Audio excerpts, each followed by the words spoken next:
नमस्कार, मैं PM DNA Singh और आप देख रहे हैं कमाल। यार, इस वक्त की बहुत ही बड़ी खबर निकलकर सामने आ रही है कि नेपाल में एक विमान दुर्घटना हो चुकी है। जैसा कि हमें पता है, पिछले 2 दिन पहले भी एक विमान दुर्घटना हुई थी और अब यहाँ पे दोबारा से विमान दुर्घटना होने की खबर आ रही है।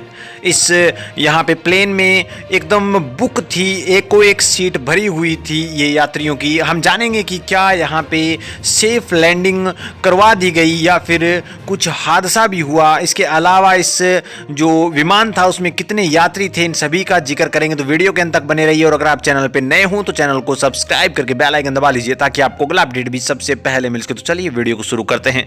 दोस्तों, पिछले 2 दिन या 3 दिन पहले ही एक विमान दुर्घटना हुई थी नेपाल में, जिस विमान में हम कह सकते हैं कि टायर में कुछ खराबी के कारण वो यहाँ पे हवा में नीचे नहीं आ रहा था और जहां पे जाना चाहिए था उस विमान को वहां पे ना उतार कर पायलट ने एक सूझबूझ के साथ या फिर एक धैर्य के साथ उसे सेफ लैंडिंग करवा दी थी। लेकिन अभी यहाँ पे जो खबर आ रही है वो उससे भी खतरनाक खबर है, क्योंकि ये जो विमान है वो काठमांडू से चला था और जब यहाँ पे ये उड़ान भरना शुरू कर रहा था तभी यहाँ पे ये घटना हुई है। जो कि ट्रैक होता है एयरलाइंस में, जिस ट्रैक पर दौड़ती हैं हवाई जहाजें, उसके द्वारा वो उड़ना शुरू करती हैं। तो इस जो यहाँ पे विमान था उसमें कोई तकनीकी खराबी के कारण ये जो यहाँ पे विमान है वो घास की पटरी बनी होती है उस पर चढ़ गया और लगभग 150 मीटर तक चला। उसके बाद यहाँ पे जैसे ही लोगों को पता चला, जैसे ही यहाँ पे विमान में जो कार्यरत होते हैं उनको पता चला,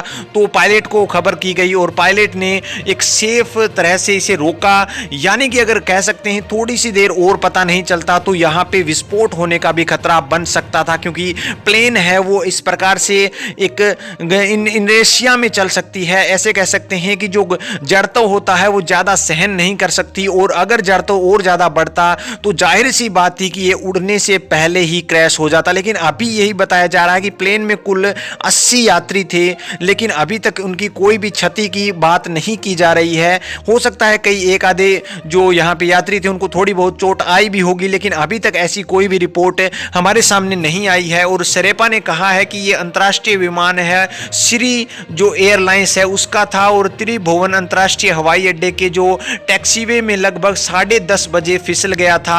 और जैसे ही इसकी खबर मिली यहाँ पे जो पायलट होता है उसको, तो उन्होंने अच्छी तरीके से इसे संभाल भी लिया। शेरेपा का कहना है कि विमान को तकनीकी निरीक्षण के लिए अभी भेजा गया है कि क्या खराबी थी और क्या अभी इसमें दिक्कत है जो कि सही करवानी होगी। CAAN जो कि नेपाल की है, नेपाल के अधिकारी उड़ान जो प्राधिकरण है के द्वारा हरी झंडी मिलने के बाद इसे वापस रवाना किया जाएगा और जो 80 यात्री हैं उनके लिए सुविधाएं की गई दूसरी जो एरोप्लेन है उसकी, ताकि वो कहीं पे जाना चाहते थे वहां पे लेट ना हो जाने के लिए। और अधिकारियों के अनुसार जो स्किड विमान का बायां पहिया था वो रनवे के पास जो घास का मैदान होता है वहां पर गिर गया था। और ये घटना मैं आपको बता दूं दोस्तों, मंगलवार सुबह की घटना है, जिसके बावजूद भी हवाई अड्डे पर अभी काम चालू है और मैं कह सकता हूं कि कोई भी यात्री इसमें दुर्घटना से ग्रस्त नहीं हुआ और एकदम सेफ तरह से अपने काम पर लग गई। दोस्तों, यहां पे भी पायलट का ही कुछ न कुछ कह सकते हैं हम एडवेंचर्स